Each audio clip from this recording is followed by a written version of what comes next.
Okay, I think that's a good time to start. So welcome everyone. You should be seeing my screen.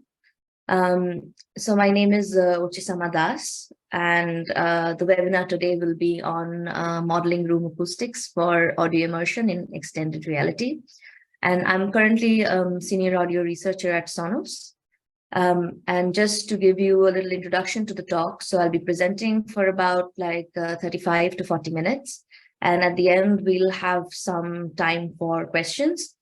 So what I would appreciate is if during the presentation, if you could just type your questions in the Q&A or in the chat, then I can answer them at the end of the seminar, but also feel free to unmute your microphones, raise your hands and ask questions if that's what you prefer doing. All right, so let's get into it. So before I start presenting, I wanted to give an introduction about myself. So I graduated from the Center for Computer Research in Music and Acoustics, where I did my PhD in 2021. And after that, I did a postdoc at the Institute of Sound Recording at University of Surrey. So that's what made me move to the UK. And since last year, I've been working at Sonos as an audio researcher. And most of my research has focused on room acoustics and artificial reverberation. And I've also added my email in case somebody would like to get in touch after the talk. So since this talk focuses on audio immersion and extended reality, I thought I would start by explaining what extended reality is. The term is a bit murky, but essentially it's a combination of various things. So starting from VR, where you have a completely artificial digital environment, and then you also have augmented reality and mixed reality, in which you interact with real world environment with superimposed digital objects. So why is audio so important in extended reality? Well, audio is very important for immersion. Imagine watching a movie and not having surround sound. So that's something that we know. But audio in extended reality, you're basically in your living room playing VR games or something. You're not in a theater where you've got like a multi-channel speaker layout. So audio in extended reality is spatial, but it has to be delivered over headphones, right? So that's the challenge. And then what you're trying to do is you're trying to recreate an out loud listening experience over headphones. So in the picture over here, you see you've got basically a 3D loudspeaker setup. And essentially you want to recreate that acoustics, but you want to do it over a pair of headphones. So that's where the challenge lies in extended reality. And the other challenge is that it must be rendered in 6 degrees of freedom. That means that the user is allowed to move. They are allowed to move in like a 3-dimensional axis, but they're also allowed to rotate their head in 3 dimensions. So that's what counts as 6 degrees of freedom. So it's head rotation along with position translation. And while you're doing that, you must also maintain spatial cues. So if you've moved, for example, then the sound source is now located at a different angle relative to you. So the renderer must take that into account. And there are 2 main psychoacoustical features here. So one is localization.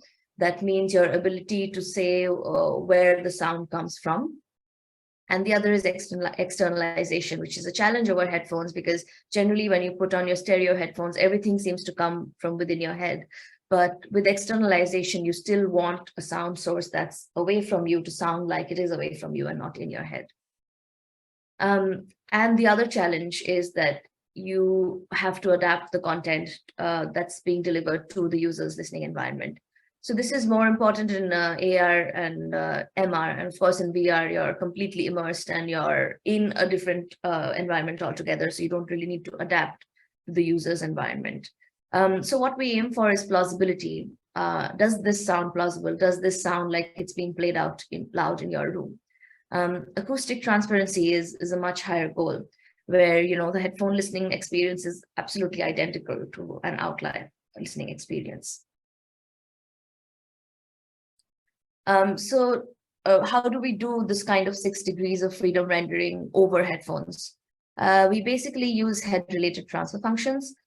So in this picture over here, you see that you've got a sound source and you've got 2 transfer functions, one to your left ear and one to your right ear. And this transfer function takes into account the scattering that's happening in your head, in your torso, and so on. So you basically need to map every point on a 3D plane to these 2 transfer functions that reach your ear, right? So you've got the azimuthal plane and the elevation plane, and you're mapping each point on that plane to a unique HRTF.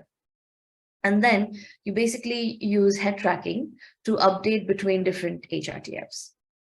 So imagine you've got your multi-channel content coming in, and you're basically just convolving that with these HRTFs and updating the HRTFs as you rotate your head or move around. But HRTF measurement is a very expensive procedure. So in this image, you see how it's measured. So you have to have an anechoic chamber. And then you have either a dummy head or a user that sits in between the circular array of loudspeakers. And then the user or the dummy head is rotated in one axis. So it's rotated in the azimuthal plane. Whereas because of the circular array of loudspeakers, they basically shoot sine sweeps at you on the elevation plane. And in this way, you get a mapping of both the azimuthal plane and the elevation plane. But this procedure, not only is it time consuming, it's also quite expensive to set up. So typically in commercial applications, people use these databases that have been recorded in different academic labs. Another thing to keep in mind is that these HRTFs vary according to the shape of your torso, the shape of your ears, your shoulders, your hair. So it's very much dependent on each individual, and we actually hear 3D sound differently because our HRTFs are all different. So that's the 6DoF rendering problem. What about the problem of adapting to the listening environment? So you need to recreate the acoustic fingerprint of a listening space if you want acoustic transparency. So that means if you're in a concert hall, then it needs to sound like a concert hall. And if you're in your living room, it cannot sound like a concert hall. It needs to sound drier. So HRTFs are great for getting the direct sound. That means if you've got like a loudspeaker in a room, in the green arrow, you see the direct sound component. HRTFs are excellent for that, but how do you model these different kinds of reflections that's coming from the walls? So you've got this first order reflection in red where the sound bounces off the wall once, and you've got a second order reflection in blue where it's bouncing off the walls twice. And you can imagine as time progresses, these reflections are multiple and they overlap to form a very dense pattern. So HRTFs are not capable of modeling that. And this is where room acoustics comes into play, because you want to be able to model the acoustics of the listener's room, and you can't do that with HRTFs alone. So you need to look at what the room is doing and how you can decompose that. So here I'm just going to spend a slide talking about the very basics of room acoustics. It's not going to dive very deep or talk about the physics of it, but what I'll be using in the rest of this talk. So a room impulse response is essentially an impulse response of a room, right? And that means that you're assuming that a room or a space is a linear and time invariant system, and you can measure its impulse response. So to basically impose reverberation on a dry signal, we convolve it with the room impulse response. And the way you measure these room impulse responses is that you excite the room with some kind of a broadband signal, generally a sine sweep or less frequently a balloon pop, and you record the response of the room. So this is what the response looks like in this photo. In red, you see a direct path. That's the direct path from your loudspeaker to your microphone. And this is what the HRTFs can model. And then you've got like a sparse set of reflections that we call the early reflections. So this is the reflection from the first order reflection just bouncing off from one wall. Then there are higher order reflections that are overlapping. But at some point, 80 milliseconds in that case, all of these reflections overlap and they create a very dense pattern of reflection known as late reverberation. And this is when we say that the diffuse field has been reached. So all of these paths, the red and the blue, they are directional in nature, but the diffuse field is not. Now, just a room impulse response that you measure with a dummy head or with human subject with a microphone on each ears is a binaural room impulse response. And as I said before, the red and the blue here are the directional components. So it depends on the source listener position, where you keep your microphone and where you keep your loudspeaker, as well as the head orientation. So if you're measuring a binaural impulse response, then in what orientation your head is tilted. But the diffuse late field, that is static in nature. So even if you move around the room or if you rotate your head, the diffuse field does not change.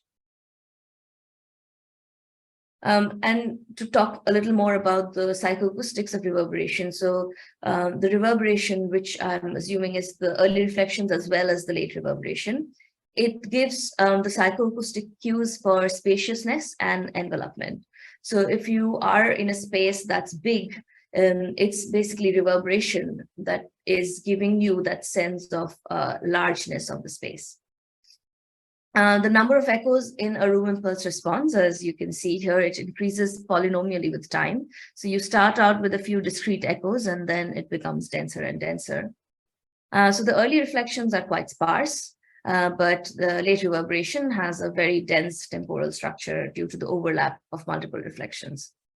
Now, if you were to analyze it in the frequency domain or the time frequency domain, you'll see that basically in each frequency band, if you were to look at the energy of the room impulse response, I mean, you can see even here that it decays exponentially. So you can now filter this into different energy bands, into different frequency bands, sorry. And then if you were to look at all of those bands, you will see that all of them have this exponential decay, but the decay rate changes basically depending on what frequency band you're analyzing. And a nice way to visualize that is by looking at the energy decay relief. So here you plot the frequencies along one axis, the time along the other, and basically the energy of the room impulse response. And you see that it's decaying. And from here, we get a very important psychoacoustical feature, which is known as the reverberation time, or the T60. So this is the time that's taken for this exponential envelope to decay by 60 dB, basically. And it's a very important psychoacoustical feature. So this is what reverberation time of a largish room may look like, and it's frequency dependent. So you can see that it's higher in this lower frequency region, but as you increase the frequency, it decreases. And when you're trying to model late reverberation, you basically have to model this reverberation time accurately. And this reverberation time is unique to each room. So how do we render reverberation, right? So we've already spoken about rendering HRTFs, and we do that with convolution. So we can also render reverberation with convolution. But this convolution in extended reality applications, because these applications are interactive, it has to be in real time. Now, generally, the room impulse responses I've spoken about, they are a few hundred milliseconds to a few seconds long. So depending on the reverberation time of the room, that's why you need to perform what is known as partition convolution. So let's say you have a fairly long room impulse response here, and you want to convolve your dry signal with this room impulse response. You first break the room impulse response into these different partitions. Then you get each buffer of your incoming signal. You basically take the chunks of this room impulse response and perform a convolution using FFT. So you're taking the FFT of your incoming signal. You already have the FFT of your impulse response chunk pre-computed. You multiply, take the inverse FFT. And you do that with the different chunks with the right amount of delay. So in this case, you're delaying each chunk by n samples. And then you add them together. So this is basically overlap add. And this is the architecture that you use for doing real-time convolution. Now, because you're doing rendering in 6 degrees of freedom, so this room impulse response is not going to stay static. It's going to change depending on the head orientation and the listener position. So then you also have to take into account interpolating between different BRIRs in this kind of a convolution architecture. But this is fairly easy to understand, and it's used in many DSP applications. So the other way of rendering reverberation in 6 degrees of freedom in real time is to use parametric delay networks. So parametric delay networks are just delay lines that are connected to each other via some kind of a feedback loop. And they have certain parameters that you can tune.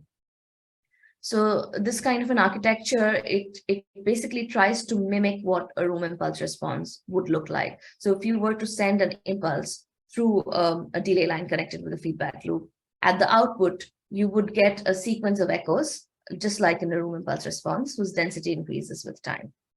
And then you introduce some losses in that via what we call absorption filters. So this ensures that the sequence of impulses you have now are also decaying with time. And the good thing about this is that when you change your source receiver position, so when a user is walking around the room or change their head orientation, you can simply modulate the delay lines in real time, and that will take care of it. So that's all you have to do.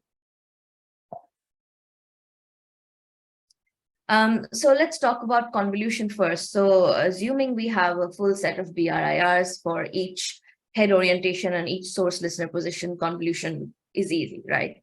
But the question is, how do you generate this kind of BRIR set for convolution? The most practical way of doing it is doing measurements, just like HRTF measurements. You can do BRIR measurements, except now you're not in an anechoic chamber, but you're in a real room. But of course, it's very impractical because if you're trying to model someone's living room, how are you going to put that setup? It's expensive, it's not feasible. So this is a no-go, basically. You can also do it via simulations. So room acoustic simulation methods are quite developed at this point. You can use geometric methods such as the image source model that works for shoebox rooms, or you can use software such as Acoustics, which basically does ray tracing of sound. And recently, even wave-based solvers are becoming commercially available. So you can, get to a very high accuracy, you can simulate your room impulse responses. But the problem with that is that we can't do this unless we know the exact geometry of the room that we are in. And we also need to know the properties of the materials and on all the walls and so on.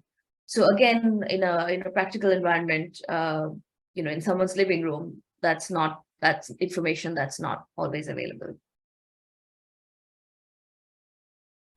So recently, a new class of methods have become quite popular. So you can use parameterization basically to get a full set of BRIRs. So one example is the spatial decomposition method, where you record room impulse responses with a microphone array, and then you find the direction of arrival of each reflection in a room impulse response that's been recorded with an omni microphone, right? And when you have the direction of arrival, then you can just map those direction of arrivals onto some HRTFs. And then you essentially have a weighted sum of HRTFs that gives you a binaural room impulse response. In theory, this is a really great idea. But in practice, you see that when you go to the late field, this direction of arrival estimation doesn't quite work correctly. So there's a lot of spectral whitening effect, which then needs to be corrected for. The other method that's been proposed is this kind of parametric method known as paraspax, which works with only one omnidirectional room impulse response measurement. So it's very, very powerful. So you use that one omnidirectional measurement to extract some psychoacoustically important parameters, such as the reverberation time, the amplitudes and time of arrivals and so on, reflection filters, and then you simply extrapolate them. So imagining if a user is then walking around in the room or rotating their head, you have a bunch of parameters that you've extracted from one omnidirectional measurement, and now you're just simply extrapolating those to model what's happening when you're interacting with the environment. And this is quite a powerful model, but obviously it's not going to have acoustic transparency. It's not going to sound exactly identical to the room that you're trying to model. So with parametric delay networks, they do not need a pre-generated BRIR set. It kind of generates the BRIRs on the fly. So what we need to do instead is to tune the parameters to produce a BRIR-like impulse response. And these parameters are also updated in real time to model 6-DoF movement. And generally, it's more efficient than convolution with very long impulse responses. So if you're trying to model a space that's very reverberant, then you might as well opt for a parametric delay network rather than trying to do real-time convolution. So the first delay network we're going to discuss is the feedback delay network. This is an architecture of the feedback delay network where you've got an incoming signal. You're multiplying that with some kind of a scalar gain, and then you're passing them through a network of delay lines. And then you take the output of the delay lines, feed it through some kind of a mixing matrix, pass them through some filters. So these G's are filters right here, and then feed it back onto itself. So therefore, it forms a feedback loop. And what happens is that when you pass an impulse through this, which is the direct path, you get the impulse here in green. And then slowly, as the impulse keeps circulating within this network, you've got a buildup of echo density. So that's how this network works. And this mixing matrix, it's designed to be lossless. That means if these filters were not there in the network and you were just to input an impulse, you would essentially get like a flat amplitude here. So all of the impulses would have the same energy. But losses are introduced into the network using these filters. And these filters ensure that you have the exponential decay that you see in most room impulse responses. So the number of delay lines and the nature of the mixing matrix controls the buildup of these echoes. And the buildup of these echoes also affect how lush or how rough reverberation sounds. So for very smooth sounding reverberation, you need more delay lines and a denser mixing matrix. So the delay line lengths, as well as these input gains and output gains, they are the ones that are controlling the source and listener positions.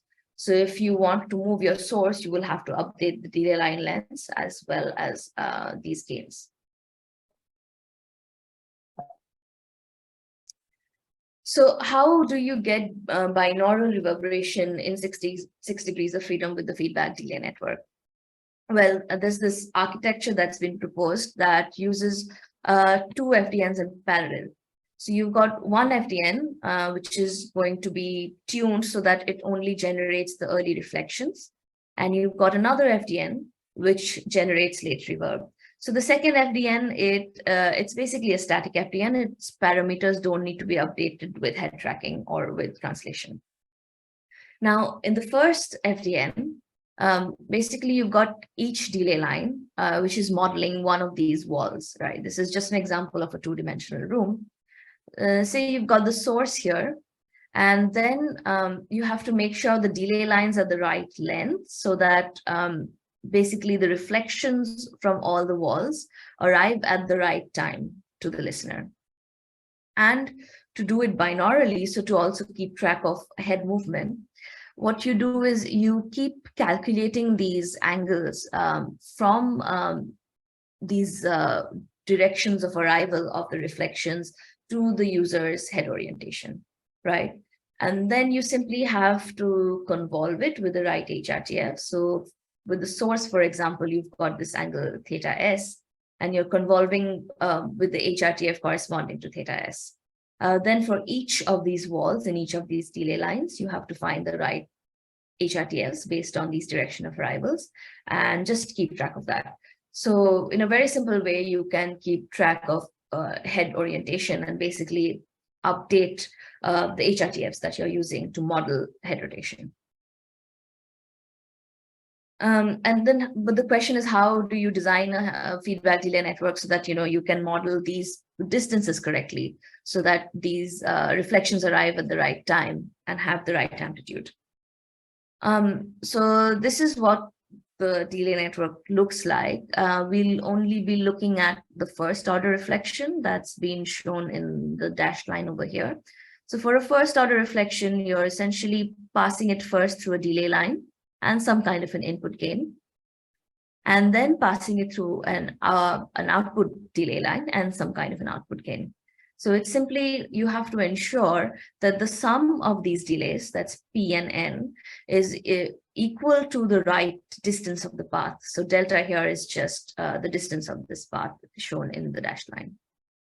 And similarly for the input and output gains, you have to ensure that you're modeling the 1/r attenuation that you get in rooms. So again, you're just keeping track of the path length and dividing it over 1 to find the correct input and output gains.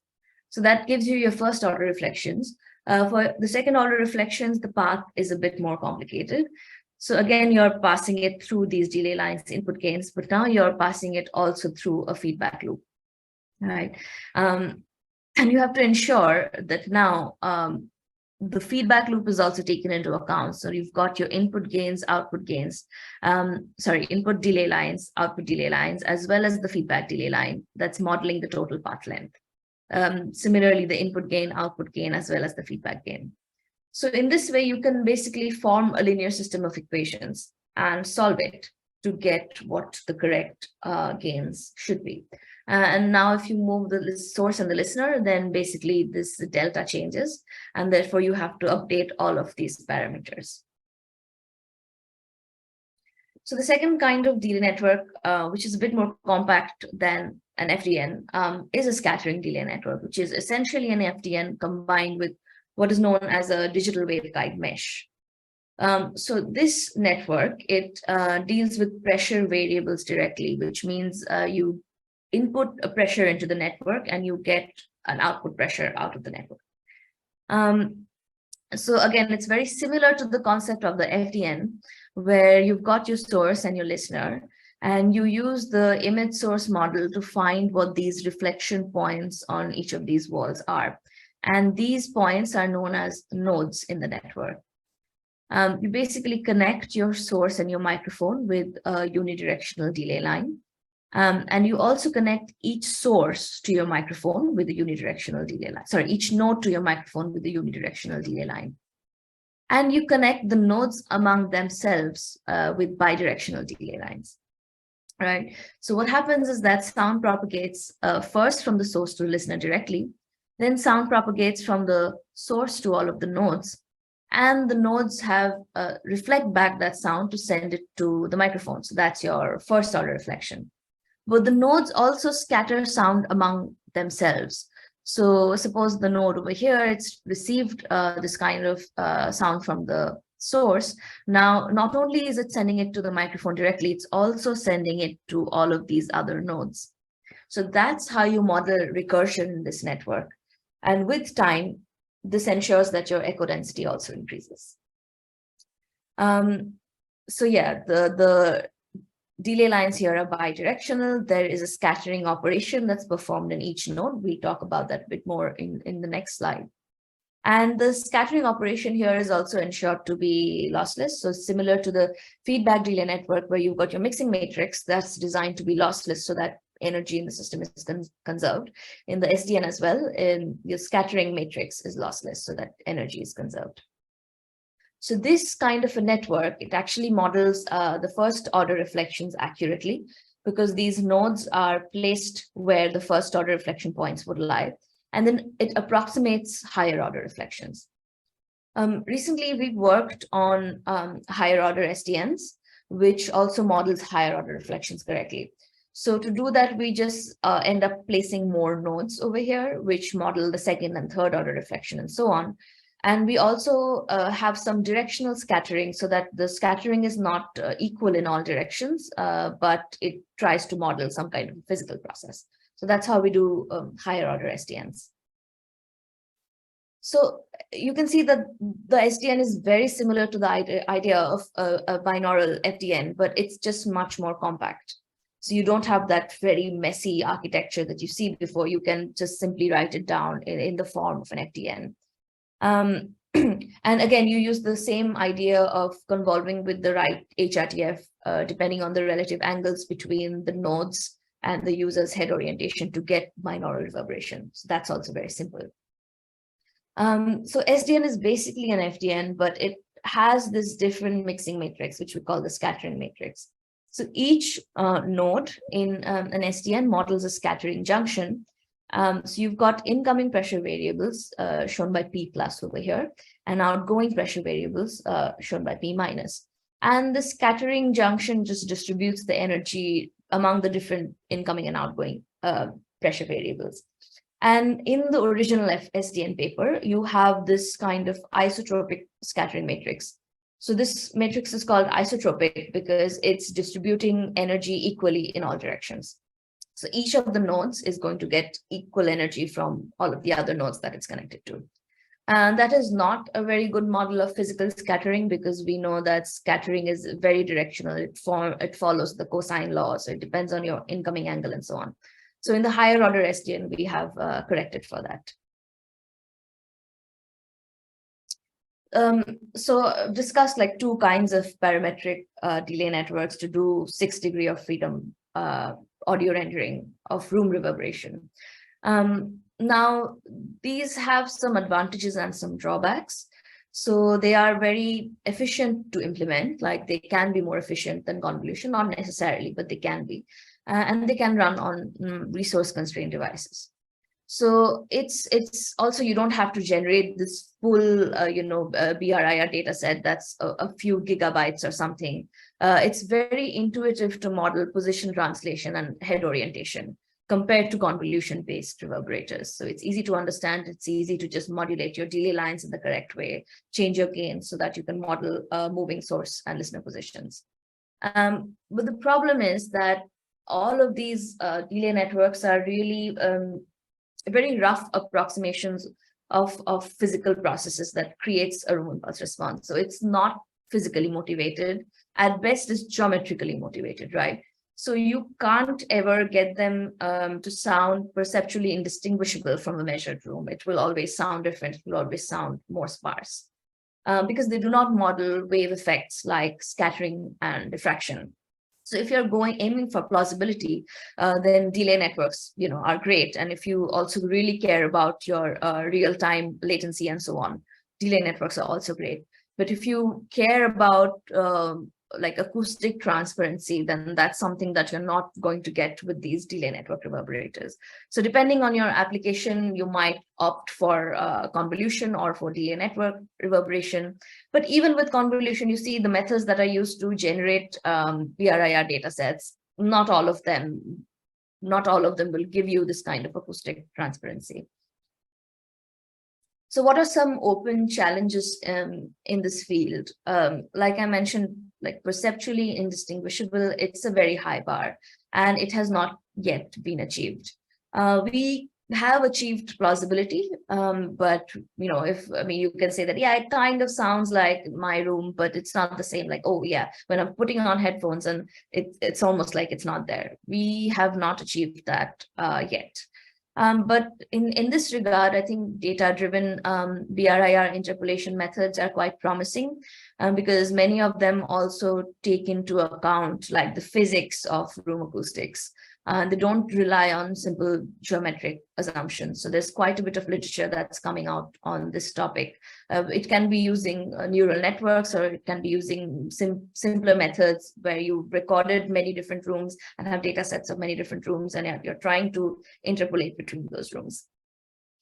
Another thing that's still an open question is dynamic rendering in coupled spaces.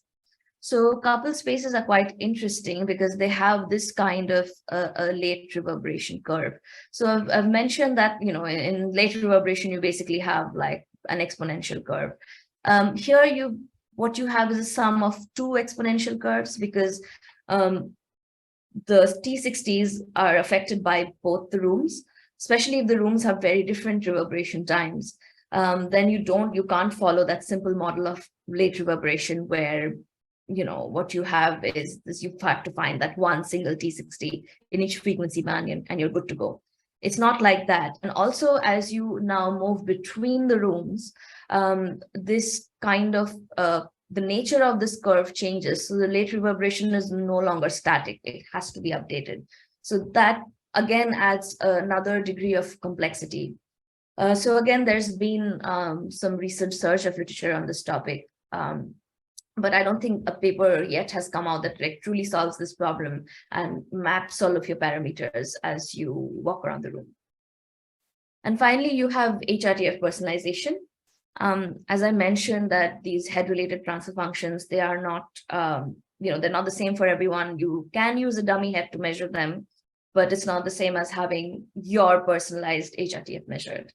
So there's been a lot of research on this topic, and now there's a commercial solution because Apple has introduced personalized HRTFs where it uses like a true depth camera on your iPhone to basically take an image of your ears, solve some kind of a boundary element problem, I think, and then basically gives you your personalized HRTFs. So to get the best immersive experience, personalized HRTFs need to be used. In my opinion, I would say HRTF personalization at least, made a lot of progress in that area, but perceptually indistinguishable is like the hardest thing to achieve, and that's what the community is aiming for at this point. So yeah, I've referred to quite a few papers in this talk, and a number of people have been contributing in the field for a very long time. So these are the references. And finally, I'm done with the talk, so it's time to take some questions. Yeah, please feel free to unmute. Let me see if there's anything in the chat.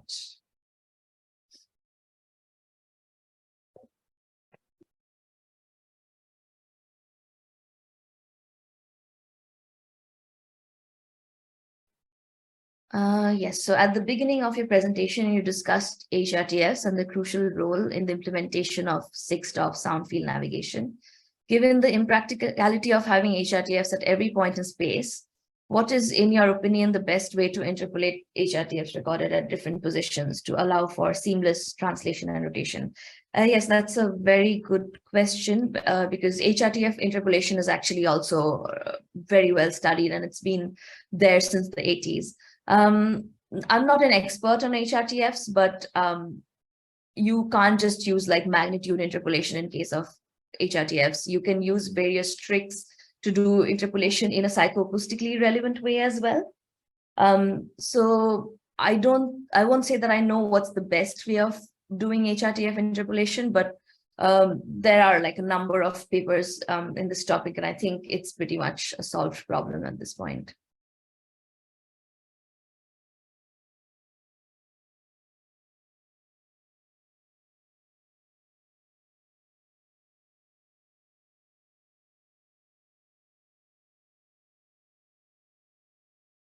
Any other questions?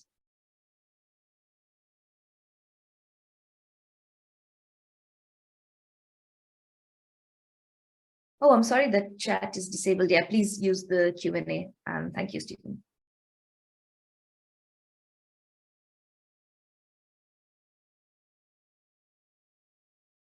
So this question asks, how do you think the use of artificial intelligence to perform acoustic measurements is changing or will change? Yeah, I think that's a very promising area because like I said, like these kind of data-driven methods that we're only starting to investigate can really give us very powerful tools. So there are already some papers that have discussed, basically artificially synthesizing BRIR data sets with neural networks. So you don't actually have to go to a room, take expensive measurement rig and record it. You can just synthesize it. I think research in this area is still at a very nascent stage, but I see like this is something that's going to be quite big in the next 5 years or so, and perhaps we'll solve the problem of recording rooms altogether with neural networks. That's what I think.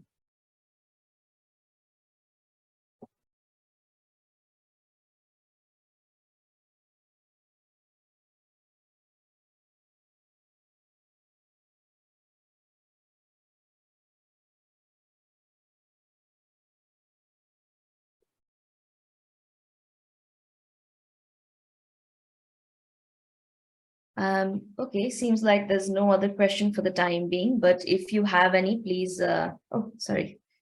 Here is another question. Okay, is Sonos interested in personalized listening experience? I failed to see how HRTFs could be used for widely used products. But I can't talk about what Sonos is interested in, but HRTFs are being used. I mean, Apple has its spatial audio. It's had it in AirPods for a very long time. So it's something that's already being used commercially. Can you say more about data-driven RIR interpolation? Yes, so I've worked a little bit on this topic. The idea is that you, at least in my paper, the idea was that you measured room impulse responses at certain points in the room with a very sparse set, like maybe say had 10 measurements in the room. And you don't know the geometry of the room, you don't know anything about the room, so you only have measurements to work with. And what you're trying to do is using those very sparse measurements, get the whole acoustic fingerprint of the room. So you want to see what the RIR would be at each point in the room, only using those sparse measurements. But you can see that this idea can easily be extrapolated, where you try to go between different rooms. Say you have room A and room B, and now you want to sound what a combination of those rooms would, you want to see what combination of those rooms would sound like. And then you can train some kind of a neural network with these measurements, these very sparse measurements, to give you that. So the papers that I've referred to in the slides here give a good idea about data-driven RIR interpolation. So at the beginning of your presentation, you discussed HRTFs. Oh, sorry, this we've already answered. Is the application in game design, in which case is speed of update is everything? Yeah, I agree that I think in game design, these parametric delay networks are really, really powerful, because in game design, you are not going to wait to do some real-time convolution. And I believe that the SDN is already being used in certain games like Need for Speed, where you're, a car that's moving very rapidly. So in game design, there is definitely a very powerful motivator for using parametric delay network-based reverberators.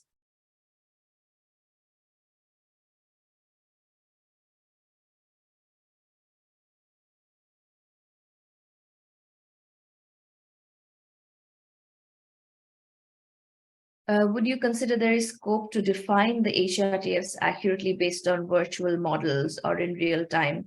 I'm not sure I understand this question completely, but if we look at what Apple is trying to do, it's basically using some kind of, like a scan of your ears and just trying to basically use the shape of your ears to personalize your HRTFs.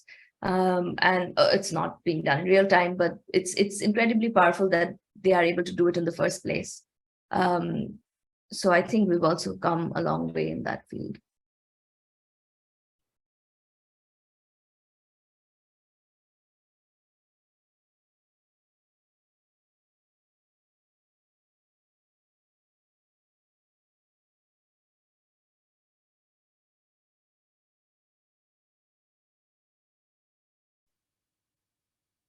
Okay, the questions seem to have stopped for now. Thanks, everyone. I think the questions were great, and I'm very happy to have the opportunity to give a talk on this. Again, I would like to leave my email. Let me share that screen if you have any more questions. The email is here. Please feel free to drop me a message. I would love to have a chat about anything that I've discussed in this presentation. Thanks a lot, and I'm going to end this webinar here. Thank you.